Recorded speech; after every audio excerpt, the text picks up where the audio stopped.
20.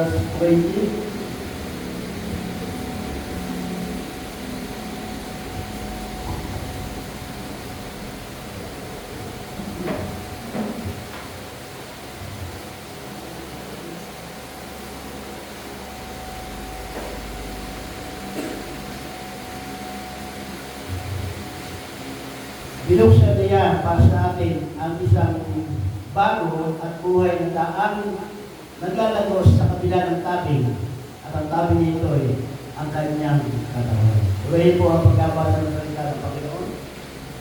At doon sakit po na samahan po ako sa paglalangin. Thank you, Lord God. Purihin ka, O Diyos, at pasalamatan ka, Panginoon, sa umaga nito. At patuloy, Panginoon, ang po ay nagpapakumbaba. At kinikilala, Panginoon, na kung sa lang sarili lang po namin kaunawaan, kaalaman, Panginoon, ay kulang kami, O Diyos, at hindi po dapat pagkatiwalaan, Panginoon. Subalit salamat, Panginoon, ikaw po isagana, ang lahat ng bagay, arunungan man, kaalaman, ikaw, Diyos, ang pinagkukulangan natin ito, kaya tayo pong buhay ay patuloy po namin pinasasamo ang aking sarili na ikaw, Diyos, ang patuloy na maghari at magdikta, Panginoon, sa aking po mga espiritu upang po, Diyos, ay buhay kami po ay hindi po maligaw na landas, Panginoon. Salamat din narotigit sa Banal na Espiritu na siyang tagapagpaunawa ng lahat ng bagay at tumutulong, Panginoon, upang makanuwa po namin ang mga iyong nais at plano na nahiyan, Panginoon, sa pamamagitan ng iyong salita. Pagpalain po kami, Lord, maraming po salamat, O Diyos, at ang katagumpayan, Panginoon, na iyakin na po namin hanggang sa matapos ang gawa nito. Kayo po ang mataas na papuri at panglulhati sa pangalan ng Panginoon sa Kristo ang lahat ay magsabi namin. Amen! Amen! Amen! Thank you, Lord. Hindi po, pwede na po tayo mamupo. Tayo po sa umaga nito ay nasa panibagong topic. Amen? Ano nga po tinapik natin yung nakaraang mga buwan? Anong ating pinaksa? Prayer fasting.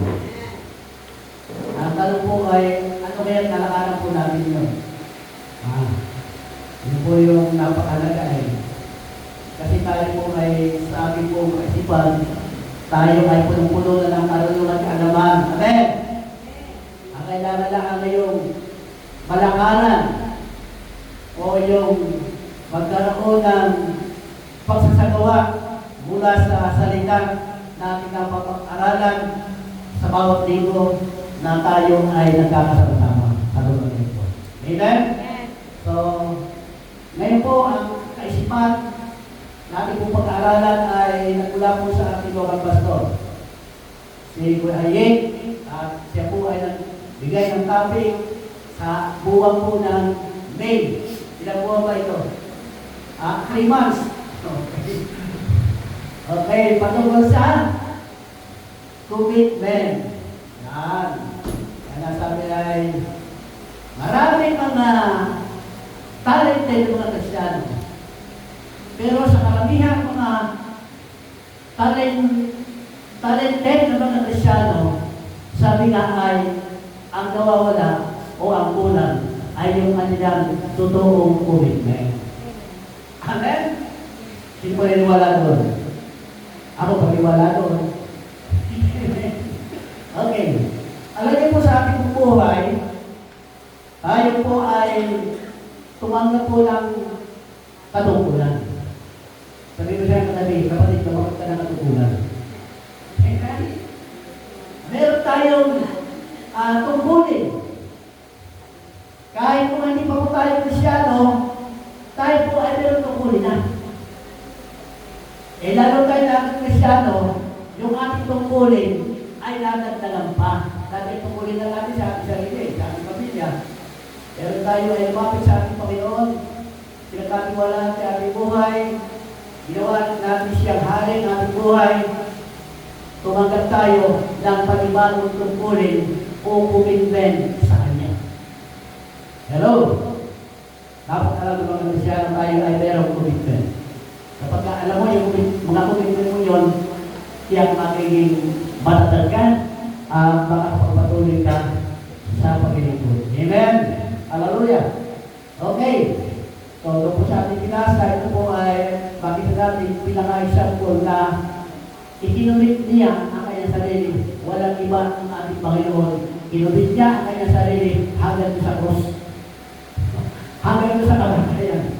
Kaya natin ikumit niya ang ating buhay sa Panginoon hanggang kamatayan. Na naglilingkod. Amen? So, ngayon, ang ating pag-aaralan, yan, dito tayo papasok. Sabi po ba kayo sa ating topic? Sabihin nyo nga, commitment. Commitment. Hindi committed. Sabi commitment. Number one, siyempre, na dapat ang ating pamilya natin sa buhay na ito, lalo tayo ay mga Kristiyano, ay ang unang-una ay ang Panginoon. Hello? Totoo ba yun? Una na dapat nating pag-alayan ng ating buhay at mangako sa Kanya. Kasi hindi na po sa dictionary yung commitment ay pangako eh. Di ba? Eh, pangako yun. Sabihin, nung tayo kumaka sa ating Panginoon, tayo nangako sa Diyos na tayo ay magmamahal sa Kanya. Amen? Nangako tayo sa Panginoon, nung tatapin natin siya, pinasakot natin ang ating buhay sa Kanya, na Lord, ako ay susunod. Eh, pag tinutulong ko siya, no, dapat salingkain mo yung salingkain ng mga militar sa iyong paglilingkod sa Diyos. Dapat ito, no retreat, no surrender. Amen? Napakaganda, di ba? Napakaganda pa rin yung dapat natin gawin bilang mga Kristyano. Amen?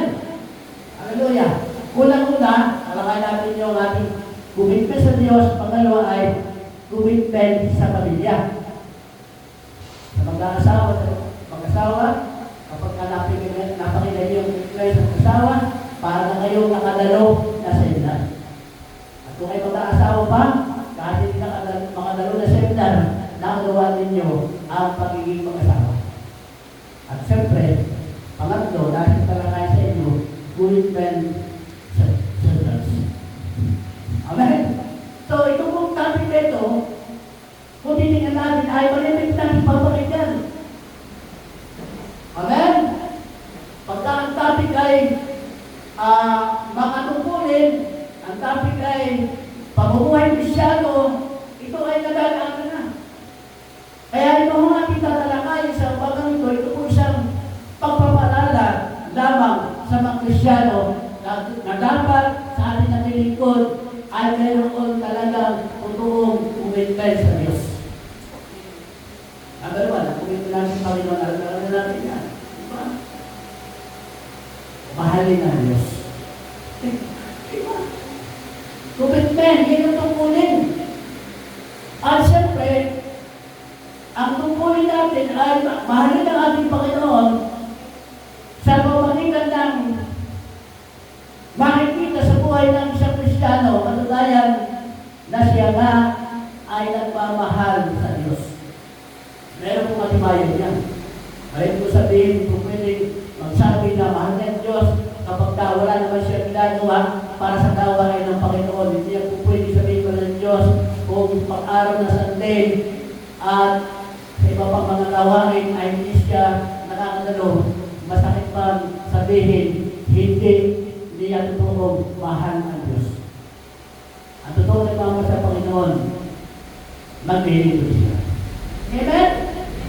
At napakaganda sa mga naglilingkod sa ating paglilingkod, tama ang motibo. Amen? Nalala mo yung ganun po tabi mo, tama ang motibo. Yan. Kasi, sinabi niya, doon sa napakinggan ko, meron daw tama ang motibo, pero mali naman yung tinatay ng pananampalataya. At mayroon naman tama, tinatay ng pananampalataya, promoting naman. Ano kaya sa palagay nyo sa ating panahonan? Mga tama kaya ang motibo ng mga nakikinig sa Diyos?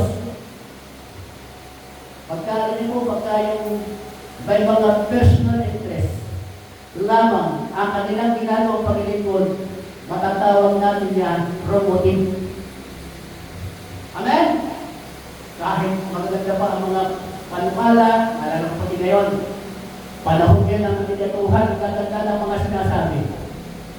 Amen? Para bakit natin ang gaganda ng motives nila. Pero kapag ang isang politika ay nanalo na makikita natin, naiiba yung kanilang motibo. Amen?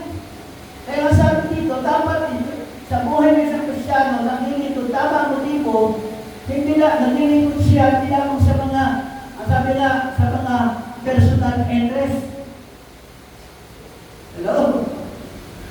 Amen? Noong una, maaaring promoted tayo. Noong una, naalala ko nung bata-bata pa ako, nung kami ay sabi kay Moy pa yung dating masawa at sisimba nakita ko maliit pa lang yung bigo ko. Ay sabi ko, bigo ba yun? Nasa church. Pero paglabas, ang iba nililisip. Amen? Robotic. Yung iba naman, ay bakit natin, sabi namin iba, kaya daw hindi sila sumisip pa sa church dahil sa lalo kasi nakakasala. Kasi nakakita nila sa mga babae, ang ingil kami. At yung iba, sumisimba, dahil robotin, gusto na isisimba kapag ka meron ng peace. Ito ko rin parang peace dito yan. Sabi ko lang, ganito lang kami ng bisita sa Pastor Ranger, sa Daya. Hindi ka namin siya. Ang sabi ko lang, pag meron chicks, ako natalo. Sabi ko, marami. Meron doon. Baka namin ko yung baka sinasabi isa doon sa bahay. Hallelujah. Amen?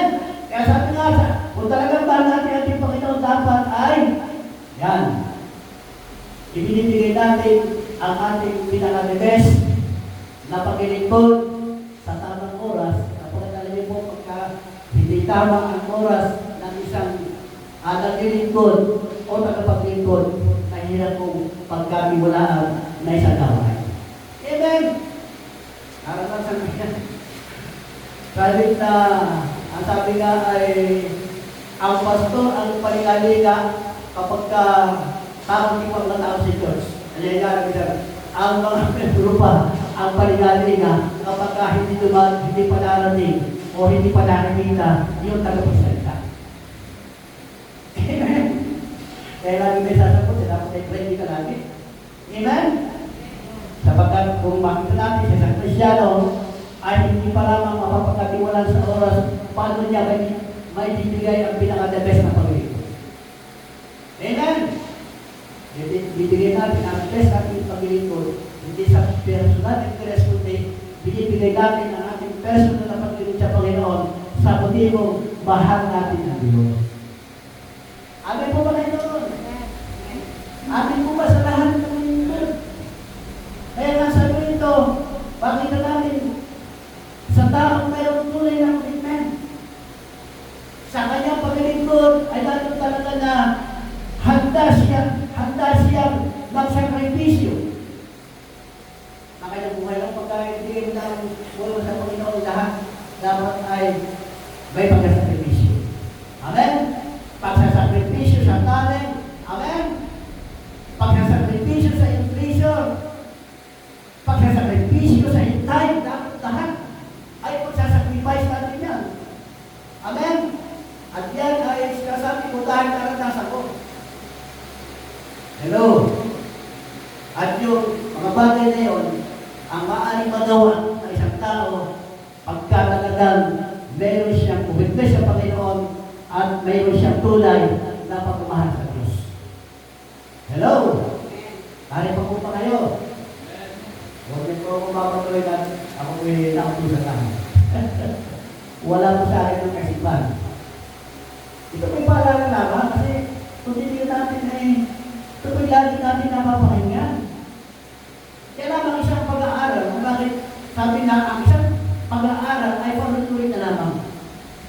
Kasi maaaring hindi pa na nalalakaran yung mga bagay na yun, kaya minsan ang Diyos ay nagpapakala sa atin para sabi maging reminder sa atin para sa ating buhay ay bagay para tutunan natin, lalakaran natin ang nais ng Diyos at plano ng Diyos sa buhay ng Panginoon. Amen! Ano ba? Yan. Sakripisyo. Talaga bang kayo ba yung talaga nakapag-sakripisyo? Hallelujah! Amen? Kaya sabi, meron siyang pagnanais. Bilang siya merong komitmen sa Panginoon, siya ngayon ay merong pagnanais na i-share si Jesus sa iba. Amen. Patalalay po yung ating pag-share sa paglaro ng gawain ng ating Panginoon. Kaya tanong dito, mga kapatid, bilang tayo naman sa Panginoon, bilang tayo may commitment sa Diyos, handa ka bang mag-share? O handa mo bang ipakilala si Jesus sa iba? Okay po na. Ito lang kalaban eh. Masabi lang, balikan ako. Ay totoo yan, dapat tayo resultado sa kanyang paggawa. Alam mo niya, sa kanyang paggawa, meron siyang kinakaharap o kakaharaping labanan. Amen? Kaya nga, hindi mo sa sitwasyon, sa tingin.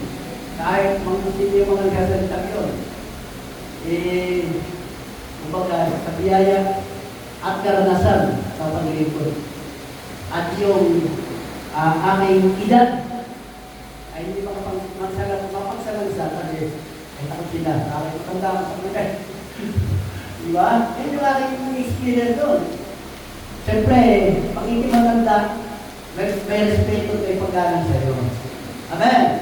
Kaya yung iba, pagka bago pa sa pananampalataya, bata pa sa pananampalataya, natatakot sila sa kanilang pag-share na baka sila'y balikan.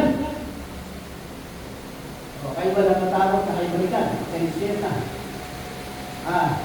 Sipin mo mga unang mga pananampalataya. Katulad ni Stephen, iba yung balik sa kanya. Yung sa kanya ginagawang pagkanharap, di ba? Pinato mo. Kaya nga, dahil kung sabi sa iyo na panahon natin ngayon, hindi na kayo katulad muna. Noon, sa paglilingkod mo, dahil ito ay maalam ng lingkod, ang atubas na ito, paglilingkod na maalam na ito, ay kamatayan o buhay. Ngayon, ang paglilingkod natin sa Panginoon sa ating kapanahonan ngayon, ay maganda bang hindi ka kaya lang unang mga Kristyano. Sila na una, patay kong patay dahil sa pangalan ni Jesus. Kasi sa kadahilan na bawal ng mga aral. Amen. Pero, yun yung sabi nga bagay ng lamang tayo. At maging handa, yung bato, yung balik, sa sandaling, ikaw ay nag-share sa iba. Amen. At ito po ay isang katunayan kung gagawin natin yung bagay na ito na tama na nagmamahal tayo sa ating Panginoon. Ano po ba na nagmamahal sa Diyos? Amen. Ang pangalawa, ito mga tatalakay pa natin dito ay maaaring mga pahapyaw. Pero alam po na Holy Spirit nagbibigay na sarili-sarili application sa bawat isa. Amen? Nagbibigay ng kapahidan sa iba't ibang pangyayari o nangyayari sa buhay ng bawat isa. Ano po ba?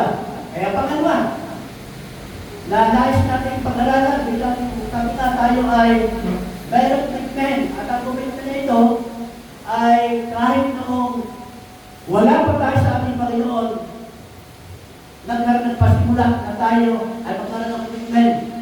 Kasi natin yung 1 Peter 3, 1-7. Ito po yung pangalawa natin sabihin sa inyo, commitment ng mag-asawa.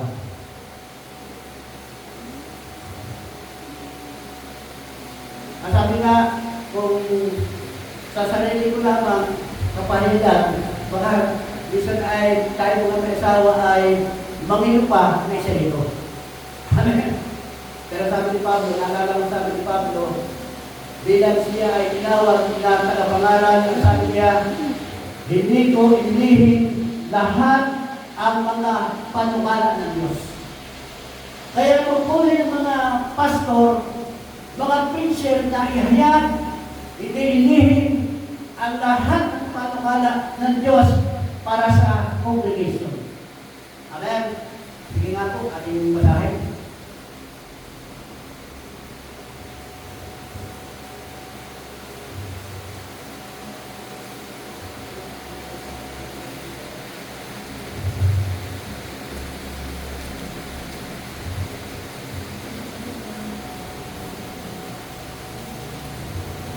First Peter chapter 3. Raya First Peter. Kasi bago pa naman dito. Ang sabi dito,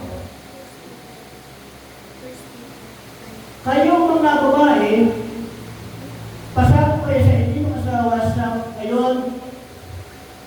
ngayon kung meron sa kanila na hindi pa naniniwala sa salita ng Diyos, mahikayan din silang sumampalatay dahil sa inyong magandang asal. Kahit hindi na kayo magpaliwanag pa sa kanila. Sapat lang makita niya ang inyong mga Diyos at malinis na pamumuhay, ang inyong ganda ay magmaging panlabas lamang tulad ng pag-aayos ng buhok at paglusot ng mga nitong alahas at mamahaling damit sa halip o yaman ninyo ang kagandahang nakatago sa puso, ang kagandahang unang kupas na nilikha ng maamo at mapayapang diwa na lumang mahalaga sa patingin ng Diyos. Yan ang pagpapagandang ginawa noong unang panahon na ng babae banal. Na umasa sa Diyos at sila ay nagpasakot sa kanyang mga asawa tulad ni Sarah, sinunod niya at tinawag na Panginoon ang asawa niya si Abraham dahil di mapapabilang sa kanyang mga anak kung matuloy na inyong nagawa at kung wala kayong upang pinagtatakutan. Ay namang mga lalaki, unawain ninyo at pakituwang mabuti ang inyong asawa sa kung sila'y mas mahina, sila'y kasama ninyong tatalang ang buhay na kaloob ng Diyos, gawin ito upang walang maging sangaban sa inyong mga pananalangin. Ulit po ang pagkabasa ng salita ng Panginoon. Dito makikita natin si Pablo po ay, Pedro ay nangaral at tungkol sa asawang babae, asawang lalaki. Alin po ang gusto nyo unahin? Asawang lalaki, asawang babae. Lahat po kayo may asawa. Hallelujah. Dito sa layo nito, sabi nga ni Pastor Steve, na sabi, hindi niya hanggang kapatamaan. Pero sabi niya, sa kanyang pagtuturo, ay talagang para lang sa iyo ito. Amen po ba? Hello? Para sa iyo. Sabi mo, para sa akin ito. Dalawa na lang, ay ko ay tinatato. Dalawa, may asawa. Dalawa. Si Kuya Ye, pwede pagkakaroon nito, araw siya ng seminar, pagkatapos pwede siya mag-asawa. Para ayaw pa mamili. Okay, mag-asawa babae. Yan, kasi nauna eh. Ano yung commitment? Ano yung tungkulin ng babae sa kanyang asawa? Sabi doon ay pasako. Diba? Kung hindi natin, kung hindi naman talaga yung utos eh. Yung command ng Diyos sa asawa babae. Sabi doon ay pasako. Sa talat ng Ministration, sabi doon ay pasako sa lahat ng bagay. Matindi ano? Okay. Pagkasabi pasako, document. Amen? Hallelujah. Sa mga sabi nga ay mga banal babae. Okay? Kung titignan po natin dito, sabi dito ay ang pagpapasakop ito ay uman ng mga babae. Na dito makita natin ay nagbigay ng halimbawa si Pedro na kung paano pasasabog ang babae. Amen? Ginawa niyang halimbawa si Sarah, kung paano silang pasako. Paano sila matalimahin kay Abraham. Sabi doon, pinakita niya yung kanyang pagpasako sa balita ng at tinawag niyang Panginoon si Abraham. Amen? Yung parang tinawag Panginoon, tanda ng pagpasako. Kasi kasi pag Panginoon ka, tapos sinusundin mo. Kaya kung awin tayo na huwag mo tawan ng Panginoon, huwag din ang susunod. Kaya kung dito isang kasi ko lang pinaralan. May mga spiritual na limbawa sa RCC. Pero hindi sa INC. Ano di ba RCC? Magiging pastor, hindi ka tatawagin pastor. Brother. Kasi pagka tinawag mo siyang pastor, nangangahulugan ka na. Susunod ka sa kanya. Diba? Kaya hindi sila natawag na pastor. RCC, kahit mga leaders na sila, hindi sila natawag. Kasi ayaw nilang pasako sa isang pastor. Gusto nila mga ministro naman. Mga ministro lang. Okay? Ano naman yung kumang kay sa lalaki? Sabi ko kay, pakitunguhan niyo mabuti ang inyong asawa. Yun. Yun yung tukunin ng lalaki. Nasabi doon, na binigay ang utos sa mga lalaki. Hallelujah. Sabi dito, ito ay tumutukoy yung commitment o yung tungkulin ng asawa. Ito ay tumutukoy sa relationship. Amen. Nasabi dito, napakahalaga yung maayos ang relationship ng asawang babae ng asawang lalaki. Amen po ba? At kapag hindi maayos ang relationship ng asawang babae, asawang lalaki, ang sabi doon, yun ay lagi hadang sa kanilang pagkakas. Di ba sabi sa salita? Lagi sa kababa, kapag tumulong kayo mga hindrances sa prayer, isa sa mga hindrances sa pananalangin, itong 1 Peter chapter 3, verse 7, na kung saan ay hadang para sa kasagutan panalangin, yung hindi maayos ang relationship ng magkasama. Amen? At tatanggitin lang kung ito. Kaya sabi ng ating Panginoon, sabi ng ating Panginoon, bakit napakalaga yung maayos ng relationship ng magkasawa, sabi ito lang, Matthew chapter 18, verse 20, na kung ang dalawa sa inyo ay magkaisa dito sa lupa, sa paghihilan ng bagay sa inyong panalangin, ay pagkakaloob sa inyo ng aking amang nasa langit. Relationship. Sabi, pagkaayos ng relationship ng asawa, ano ba nang hindi ninyo sa inyong panalangin? Ang sabi doon ay pagkakaloob ng kanyang amang nasa langit. Hello? Kaya napakahalaga ito. Hindi siya namin dito nabibigyan ng pagpapahalaga kasi maaari hindi pa masyadong nagawa ano nga ba yung commitment ng isa't isa. Pero pag alam mo ang commitment ng isa't isa, amen?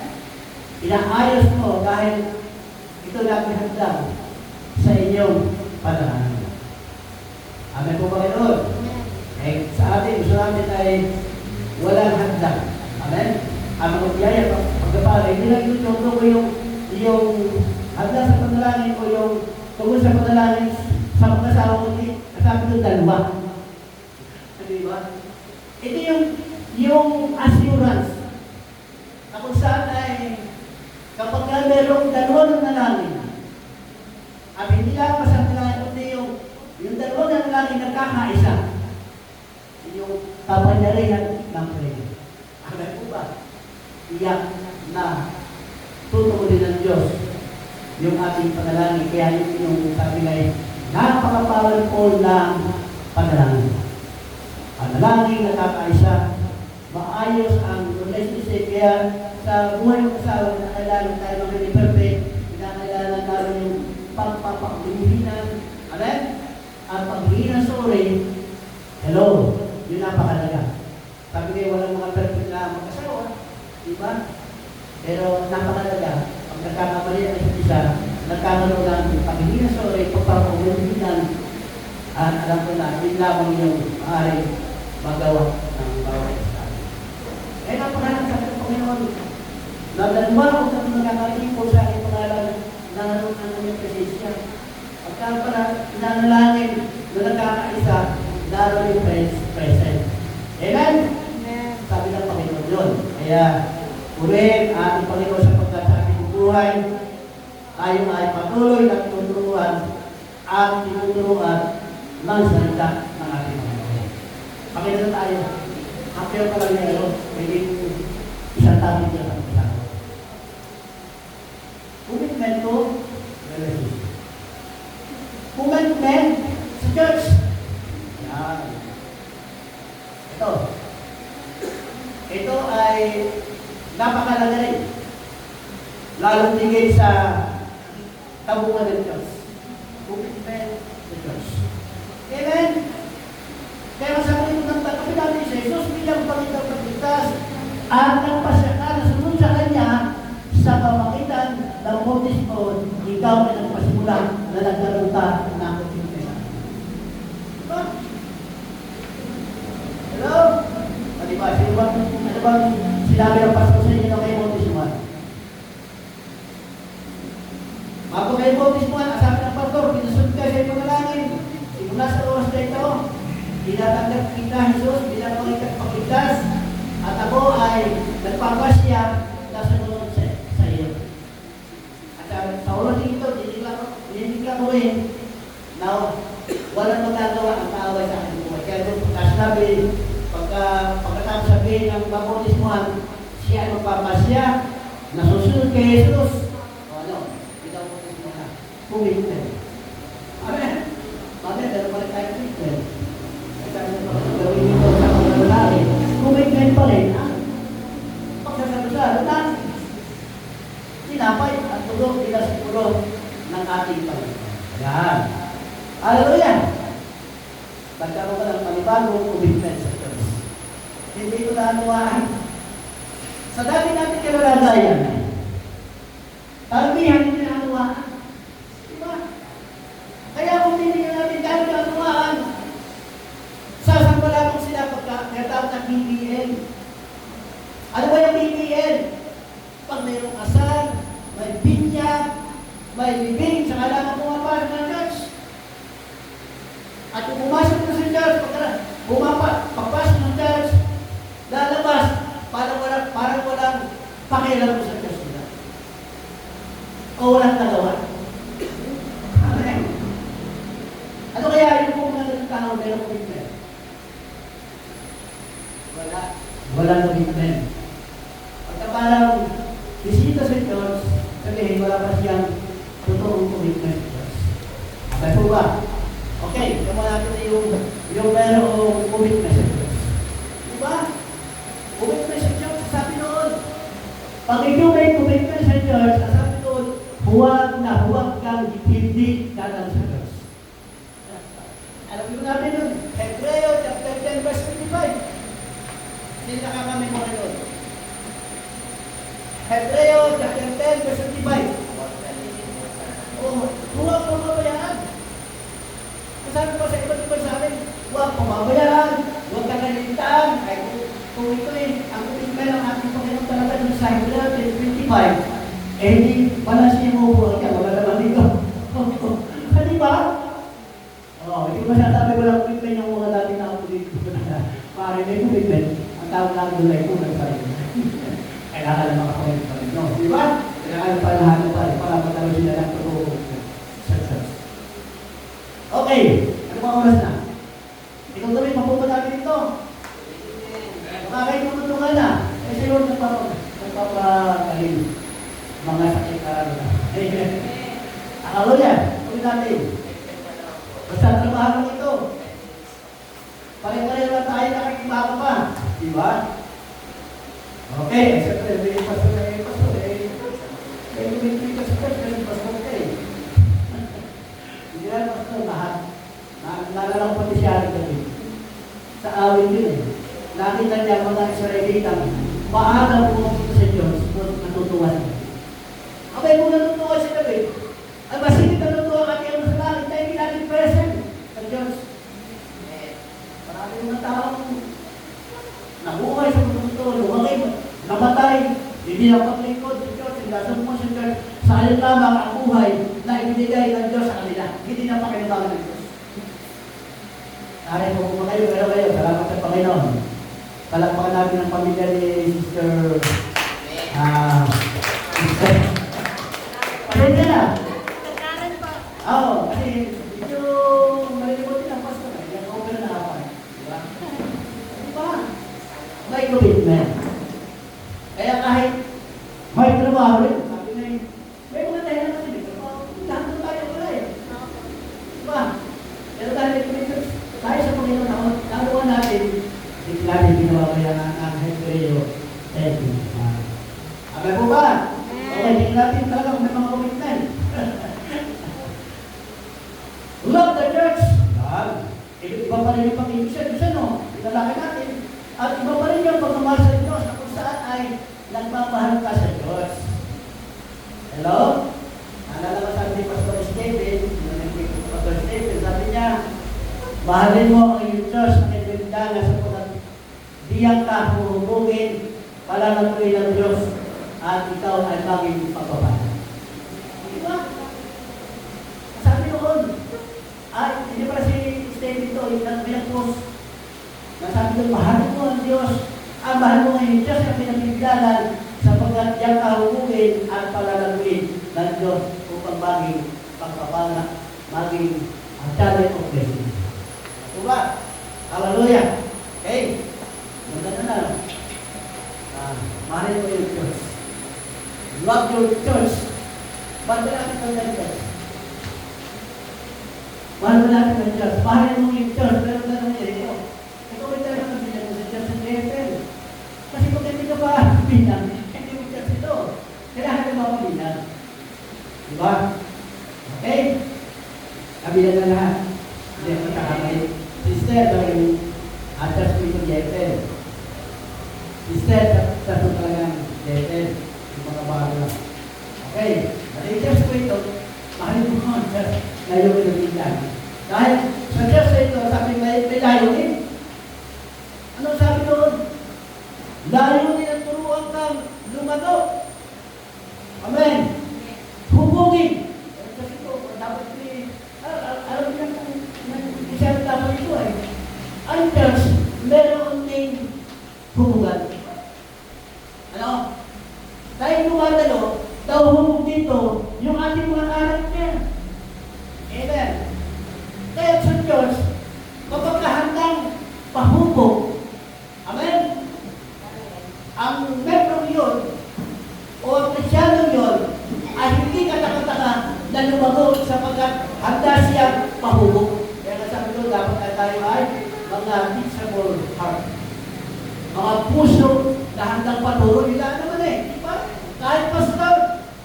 Kaya mga pastor, sabi nga natuturuan, ang Diyos mismo ang nagtingin sa pastor. Dahil pinagkatiwalaan siya ng kanyang salita. At sabi na si George, dito magaganap ang layo ng Diyos sa iyo. Hindi magaganap ang layo ng Diyos ay pagkatawag ng Diyos sa labas. Kaya ito nakikita, sa buwan ng Kristyano, mahalaga ang Diyos. Mahalaga ba sa Diyos? Ang ba sa akin mahalaga ang Diyos? Amen? Sapagkat kapag kami isang tao ay wala sa Diyos, tinatawag din ito mga tupang ligaw. Walang direksyon. Amen. Kaya sa inyo po ay nagsasabi sa inyo, ginawang Kristyano, na nagmamahal sa Panginoon at nagbigay, nagkaroon ng commitment sa ating Panginoon, dapat sa inyong buhay. Kaya alam natin, kaya ang bawat hinumadalo dahil kailangan niya na mayroong nagpapastor ng kanilang kaluluwa. Amen po ba? Kailangan na nagpapastor ng kaluluwa. Amen po ba? Pagkita lang, salita ng ating Panginoon. Hallelujah. Okay. At syempre, dapat tayo ay nandito sa Diyos. Hindi naman tayo tinawag ng ating Panginoon mag-ikot sa Kanya, kundi tinawag tayo ng ating Panginoon para mag-ikot sa church. Kaya alam niyo po, nasa ko sabi sa inyo, kailangan sa church ay merong mga alagad. Amen? Kailangan mga alagad ng mga church. Ang mga nasa church. Diba? Nakatulayan, makita natin, lahat ng tinawag ng ating Panginoon, lahat sila ay alagad. Amen, diba? Kaya wala mong ulitin yung alagad. Amen? Alagad. Lahat yun. Kaya kahit mga break to break, wala pong mga hindi alagad. Lahat na tumanggap ng mga break to break na yan, lahat sila ay alagad ng ating Panginoon. Nakita po ba kayo? Kaya isa sa ating pagtingin ng break to break o bakit natin kayo inumin, isa merong mga pagpalala doon sa pagsusuri at kung nasabi doon, gawin mo sarili na ikaw naway talagang alagad ng Panginoon dahil mga alagad ang tuwang dito. Amen? Ay ano ba yung mga bagay ngayon na ang church ay napagpapala kasi maraming mga alagad sa church. Ay buong pa yung alagad ng pastor. Di ba? Alagad ng church. Yung mga disciple ng church. Kapag ka ikaw ay alagad ng church, ang tinatawag na tagapaglingkod, kapag ka ikaw ay alagad, ay dapat ang isang alagad ay kasama-sama ng pastor, kasama-sama ng mga leaders sa paghayo. Amen? Magaling nakikinig. Tayo may Bible study. Tayo may visitation. Agad siya nagre-respond, sasama ako. Ang alagad, kahit alagad, hindi ba yun? Kaya Panginoon, sa kanyang pagtawag sa doon na mga mananampalataya, pinag-inisisyo niya. Kung ang sino man, sabi ng Panginoon, kung ang sino man nag-anais mo sa akin, o di ba? Ang Panginoon natin nabibigay ng invitation sa sino man nasusunod sa atin. Kalimutan niya ang kanyang sarili at pasanin niya ang kanyang krus at pagkatapos sumunod sa akin. Kaya tayo meron pagkabasa natin sa diba? Amen? Sa ating pagbuhay naman, talagang meron kanya-kanyang krus na pinapasanin. Basan tayo? Sir, mga tagapaglingkod. Okay. Ito dapat maganda pagka ikaw ay disciple, kasama siya ng kanyang pastor at ang mga leaders sa paghahayo. Amen? Bilang tayo may kumita sa church, kailangan napakalaga nitong support the church. Amen? Alam namin yan.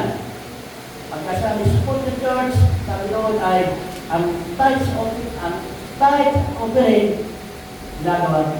Ano ba usapan natin ng tithe? Ano yung marami mga Kristiyanong nagsasabing sila ng tithes? Pero kung hindi mo naman, sa Kristiyanong yun, ano kasi kapag kahit ng tithes po, yun eh. Pero pag hindi church, ay hindi po, kaya ka po, hindi tithes yun. Kaya pag ako ay hindi po ang tithes, hindi lalagay mo sa offering. Kasi ano lang Panginoon yung tithes yun. Hindi ba? Meron mo naman siya nagtatides. Pwede naman sabihin na kahit hindi mo kompleto kasi yung tao ng Panginoon, siya yung may kapamalaan sa kanyang pera kung anong gagawin niya kailangan. Ano lang Panginoon? Diba? Kung sa tithes, at napakalaga rin naman yung mga supporters. Ayaw po kung bakit nagpapatuloy ang Diyos. Lumalago. Dahil lang sa support tipo ng mga mananampalataya. Amen?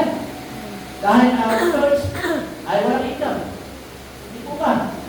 Ngayon, kaya hindi may utang ang church o ang lote sa mga lalo na pagkasabat kasi walang income. Ayaw nila. Nalala ko pati, tamang pinag-uusapan natin dito. Ano po ba yung na pinusunod po na 10 church na mayayaman? Kapag ito, trillion! Apa? Hallelujah! 1 trillion!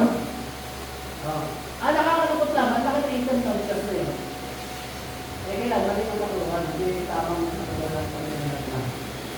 Pero nakakatuwa yung church na pinagpapala kaya ng church kasi bilang pastor, nakakaalam na pangalaman ng church, napakalaga kung may mga punto ng church, ito ay magagamit para sa pangidanan ng church. At ibang mga kwento ng church, activities, kung may sapat na punto ng church, ito po ay malaking kapakilan. Amen! Kaya salamat sa mga kapatid natin sa support. Purihin ang Panginoon sa iyong buhay. Kaya ito sa mga kapatid na walang sawang nagsusuporta sa gawain ng GFL, kami po ay patuloy na dalangin para sa inyo. Magpalain kayo, ingatan yung trabaho, maprotektahan ang iyong physical na buhay sa inyong pagkatrabaho, lalo dito sa lugar na malayo. Amen? Mga supporter. Amen?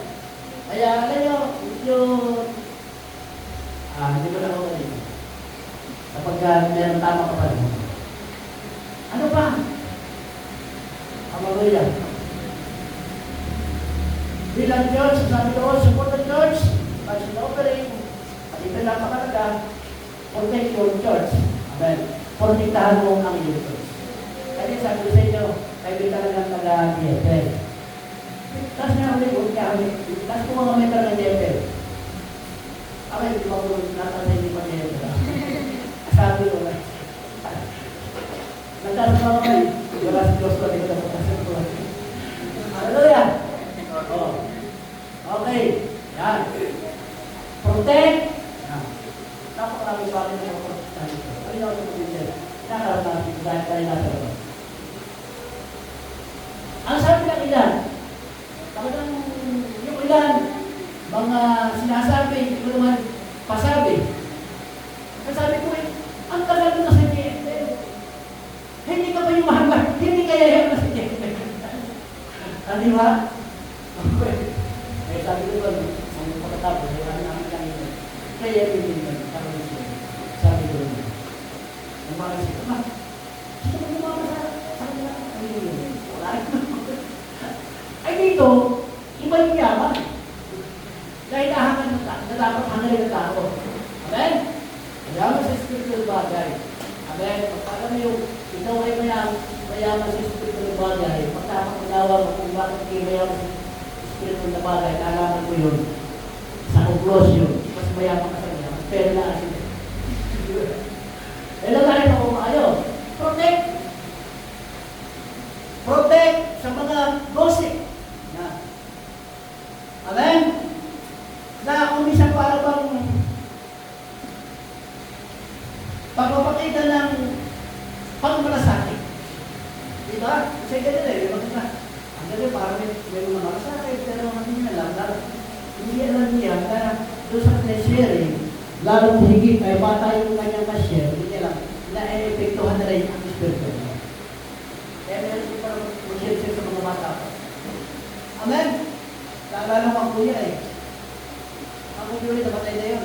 Hindi mo sabi sa mga panabi. Masabi ka dito sa nung magkaroon ng problema doon. Hello? Nagkaroon ng discussion. Kaya mga, alam nyo ang unbeliever, o yung mga bata pa sa panampalataya, mataas ang expectation nila sa atin. Hindi wala po kayo doon. Amen? Kaya nung nagkaroon ng meeting, nagkaroon ng mga discussion, hindi kayo pa rin yung mga alam nyo, simula na kung hindi na siya gubalo. Wala na tayo paliwanag kasi simula sa siya niya. Dahil sa kawalan ng pamilya, madalalaan ng mas buhay ng dami mga emosyon, lalabas ng nila, nakakaroon ng dating, malakas, ang impact doon sa nakakaroon. Eh, hindi na tayo. Hindi ba? Hindi ba ito tayo? Kailangan natin, sabi nga, protektahan natin yung church. Kapag kayo makasalita, hindi kakaroon na lamang sa church. Sir, yan. Ipoprotek mo na. Amen? Hallelujah. Okay? Kaya na sa atin, ingat din yung mga tayo na nagmamahal. Kaya sa kala natin, hindi pala, ito lang ang kapito sa bata pa sa panapalatan. Malapit na tayo.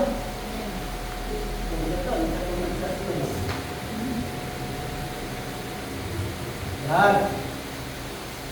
Okay. Pangalila.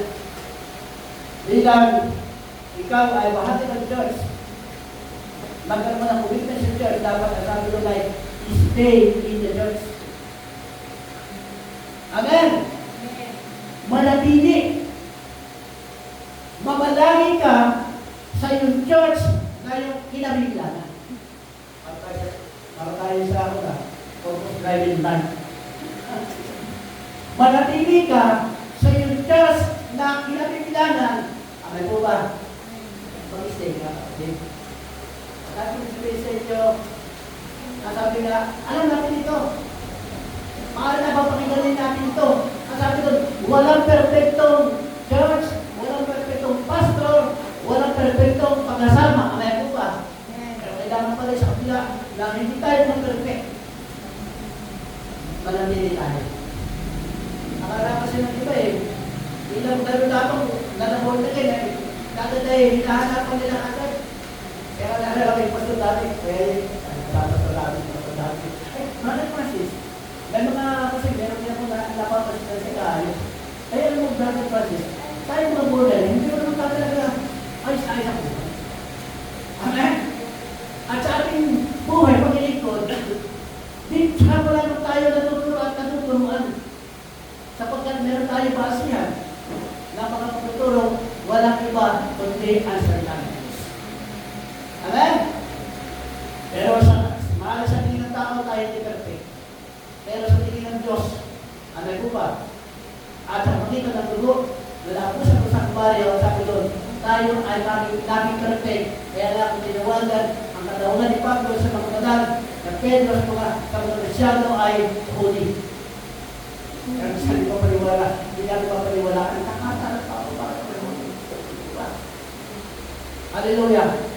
Marami ng mga Krisyano, dahil nasa mataas ang expectation sa church, sa mga pastor, mga leader, sa mga membro, hindi na sila nag-stay. Kaya sa inyo matabi, sabihin mo, kapatid mo ka ng hadis. Paalala mo ha, may kumain ng desisyon, walang perfecto, pagpakapunta ka sa ibang church, amen? Hindi rin perfecto, ay maghanap ka ulit ng ibang church sa perfecto. Sabi na, delikado kung maghanap ng perfecto church, baka yun yung kaharian siya para sa perfecto. Diba? Okay, lahat, sabi na, lahat ay hindi nakaabot sa kaluwalhatian ng Diyos. Lahat ng kasala, walang matuwid, wala kayo. Siya yung plano matuwid. At siya yung maging katibilan. Kaya tayo ang laging matuwid, laging banal, laging perfecto. Dahil sa ginawa ni Jesus, sa Rosa ng Bale, tayo ay laging. Amay po ba mga body of Christ? Church, mga ating Panginoon. Ano nga topic natin? Commitment. Balikan na po sa inyo. Yung commitment natin sa Diyos, commitment natin sa Diyos, commitment natin sa commitment ng mag-asawa, balikan na po. Marami pa mga dapat po tayo marami. Kung ano mga bagay na dapat tayo mag-commit. Sa ibang mga community, kasi meron po tayo community. Amen? Meron mo ba kailangan luhaan? Okay, purihin ang Diyos. Hallelujah. Kasi, mahal po tayo na ito. Ay, kumit. Sabi ko nga ay, isipin niyo pa yung ituyo. Ay, kumit. Ay, spirit. Oh, Lord. Pwede, alam mo ba yung ituyo mo? Ito yung nagsapalan mo. Sapalan mo. Ihahabilin ang buhay. Sa palad mo, habilin ang puso. Panginoon, buhay at pag-asa mo.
The reason that I say, Jesus, I believe, Jesus, I believe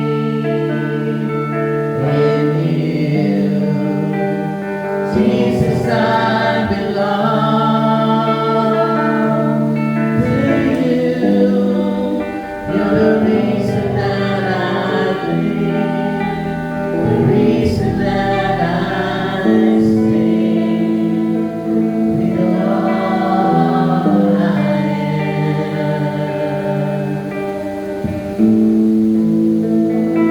with all I